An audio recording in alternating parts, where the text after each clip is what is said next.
अस्सलामु अलैकुम वरहमतुल्लाहि वबरकातुहू। जी हाँ दोस्तों, उम्मीद है कि आप तमामी हजरात खैर आफियत से होंगे, तमामी लोग अच्छे होंगे। आज की वीडियो तमाम लोगों के लिए अहम होने वाली है।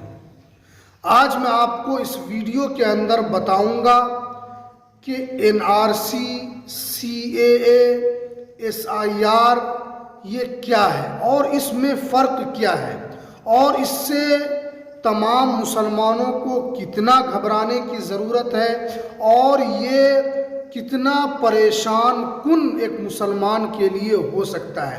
इन तमाम जानकारी आपके सामने हम रखेंगे, तो इसलिए आपसे गुजारिश है कि आप इस वीडियो को आप पूरा ज़रूर देखें। वीडियो शुरू करने से पहले आपसे एक छोटी सी गुजारिश है कि आप इस चैनल को ज़रूर सब्सक्राइब कीजिए, बेल आइकन को भी आप ज़रूर प्रेस कीजिए ताकि आपको ऐसे ही लेटेस्ट जानकारी, लेटेस्ट इन्फॉर्मेशन आपको मिलती रहे। तो चलिए हम वीडियो को शुरू करते हैं। जी हाँ दोस्तों, क्योंकि बहुत सारे लोगों का कमेंट आ रहा था कि एनआरसी तो हम जानते हैं लेकिन एसआईआर हमारे राज्य में शुरू नहीं हुआ है, तो एसआईआर क्या है या सीएए क्या है या एनपीआर क्या है। तो ये इन तमाम टॉपिक पर आप ज़रूर वीडियो बनाएं। बहुत सारे हमारे भाई लोग कमेंट कर रहे थे, इसलिए हमने सोचा कि इन तमाम कन्फ्यूज़न को हम दूर कर दें ताकि आगे आपको यहाँ पर परेशान होने की ज़रूरत। तो चलिए हम इन तमाम टॉपिक पर अपनी वीडियो को शुरू करते हैं। आपसे एक और गुजारिश है कि आप इस वीडियो को कहाँ से देख रहे हैं।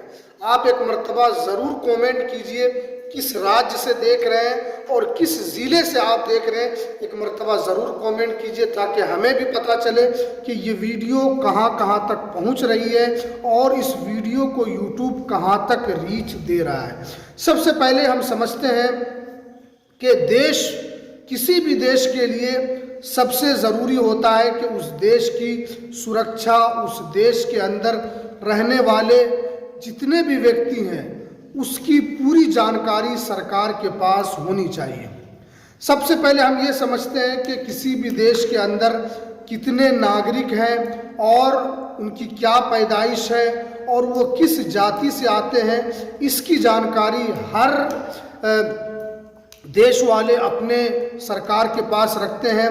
तो इसी को कहते हैं यहाँ पर, जो आप जानते हैं कि नेशनल पॉपुलेशन रजिस्टर्ड, एनपीआर जिसे शॉर्टकट में कहा जाता है। आप जानते हैं कि इसको लेकर सरकार ने तो हर देश में एनपीआर कराया जाता है।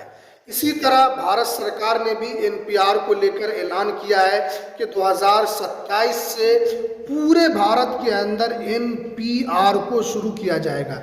इसका मतलब है नेशनल पॉपुलेशन रजिस्टर्ड, यानी पूरे भारत के अंदर कितने लोग हैं, कितनी इसकी आबादी है और इसका बायोडाटा क्या है, इसको लेकर एक रजिस्टर्ड बनाया जाता है, एक पोर्टल बनाया जाता है। उसके अंदर पूरे देश के लोगों की पूरी जानकारी होती है।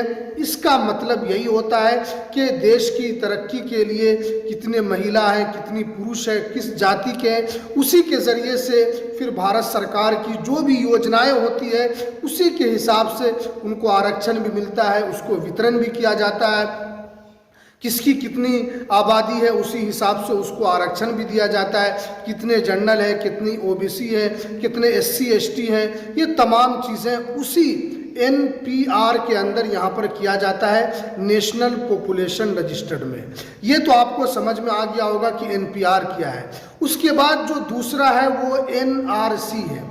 आपने देखा कि इससे पहले जो 2019 में यहाँ पर एक कानून लाया गया था जिसके अंदर बताया गया था कि सीएए के तहत जो यहाँ पर लोगों को नागरिकता दी जाएगी, चाहे वो हिंदू हो, अगर कोई देश से आना चाहता है और वहाँ पर उनको परेशान किया जा रहा है तो भारत सरकार उनको यहाँ पर नागरिकता देगी। उसके अंदर हिंदू थे, सिख थे, ईसाई थे, बौद्ध थे, जैन थे, इन तमाम धर्म वालों को भारत सरकार यहाँ की नागरिकता देगी और उनको सीएए के तहत उनको यहाँ की नागरिकता दी जाएगी। और एनआरसी जो है वो होता है कि किसी भी देश के अंदर इस बात की यहाँ पर जानकारी ली जाती है कि कौन उस देश का नागरिक है और कौन उस देश के अंदर घुसपैठी है या कोई बाहर से तो नहीं आया है और उस देश के अंदर और उस देश की सुरक्षा के साथ कोई खिलवाड़ तो नहीं कर रहा है। तो सरकार इसीलिए एनआरसी कराती है ताकि अगर कोई घुसपैठी यहाँ पर है तो सही वक्त रहते हुए उसको एनआरसी के तहत उनको देश से बाहर किया जाएगा और उनको यहाँ की नागरिकता भी उनकी ख़त्म की जाएगी। और अगर जो यहाँ का नागरिक है उनको एनआरसी से किसी तरह की घबराने की ज़रूरत नहीं है।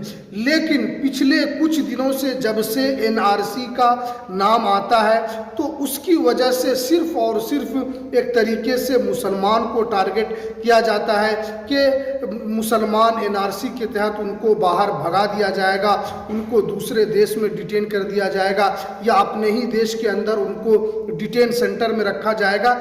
ये एक तरीके का तमाम मुसलमानों के अंदर एक तरीके की वहशत है। और क्योंकि 2019 में जिस तरीके से कानून आया था उसके अंदर सीएए के तहत जो सिर्फ और सिर्फ मुसलमान को यहाँ की नागरिकता नहीं दी जाएगी जो बाहर से आना चाहता है, उस वजह से मुसलमान और घबरा गए हैं और उससे लोगों को लगता है कि सरकार ने जो इस तरह किया है, आप दूसरे धर्म वालों को यहाँ की नागरिकता दे रहे हैं लेकिन मुसलमान को आप नहीं दे रहे हैं। इसका मतलब ये है कि मुसलमानों के साथ यहाँ पर किसी तरीके का उनकी नागरिकता छीनने की कोशिश की जा रही है या उसको परेशान किया जा रहा है। ये एनआरसी कम है। और सीए तो हमने आपको बता दिया कि उसके अंदर किसी भी देश से अगर कोई आना चाहता है तो भारत सरकार उनको सीएए के तहत को यहाँ की नागरिकता देती है। कि जैसे हमने बताया कि जिस वक्त कानून आया था उस वक्त यहाँ पर हिंदू, सिख, ईसाई, जैन, बौद्ध इन तमाम लोगों को नागरिकता देने की बात कही गई थी, लेकिन सिर्फ और सिर्फ मुसलमान को उनकी नागरिकता नहीं दी जाएगी अगर कोई बाहर से आता है तो। उसके बाद एसआईआर, क्योंकि अभी इस वक्त एसआईआर का जो मामला है वो सबसे ज़्यादा तूल पकड़ा हुआ है, चाहे वो यहाँ पर जो विपक्ष की पार्टी हो, चाहे वो कांग्रेस हो, चाहे भारत सरकार में और उसके अलावा जो भी विपक्षी दल है, तमाम लोगों ने एसआईआर के खिलाफ एक तरीके से मोर्चा खोल दिया है।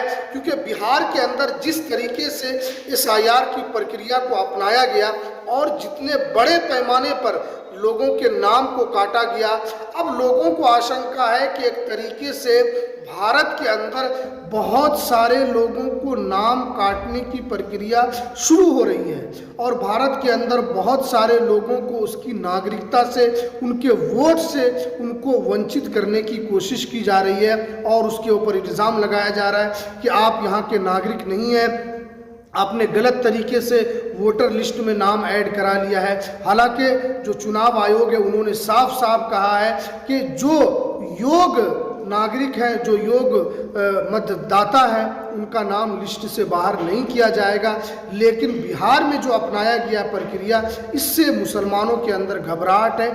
आपको टेंशन लेने की ज़रूरत नहीं है क्योंकि यहाँ पर एसआईआर के अंदर 12 तरीके के दस्तावेज़ मांगे गए, उसके अंदर एक आधार कार्ड को भी शामिल किया गया है 12वें दस्तावेज़ के तौर पर। तो आपको इसमें ज़्यादा टेंशन लेने की ज़रूरत नहीं है। आप अपने आधार कार्ड को भी देकर आप उसके अंदर वोटर लिस्ट में अपने नाम को बरकरार रख सकते हैं।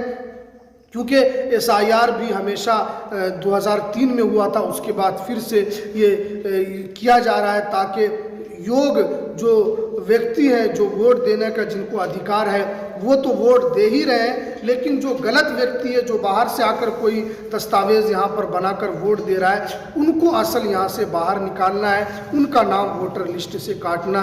ये मकसद एसआईआर के तहत चुनाव आयोग ने यही कहा है। तो आपको हमने बता दिया कि चाहे वो एसआईआर क्या है, एसआईआर के अंदर जो दस्तावेज़ है वो आप दे सकते हैं। उसके अंदर आपका जन्म प्रमाण पत्र है, स्कूल की मार्कशीट है, उसके अंदर आप आधार कार्ड भी दे सकते हैं। ये तमाम डॉक्यूमेंट्स उसमें आप दे सकते हैं। एनआरसी क्या है, CA क्या है और NPR क्या, ये तमाम जानकारी हमने आपको बताई। तो आप इस वीडियो को ज़्यादा से ज़्यादा शेयर कीजिए और किसी को भी यहाँ पर टेंशन लेने की ज़रूरत नहीं है, चाहे वो कोई भी मुसलमान हो, आपको टेंशन की ज़रूरत नहीं है। आप इस वीडियो को ज़्यादा से ज़्यादा शेयर कीजिए और इस चैनल को ज़रूर सब्सक्राइब कीजिए ताकि आपको आगे ऐसे ही लेटेस्ट जानकारी, लेटेस्ट अपडेट आपको मिलती रहे। तो चलिए हमें दीजिए इजाज़त, फिर मिलते हैं किसी नेक्स्ट वीडियो में नई अपडेट के साथ। अस्सलामु अलैकुम।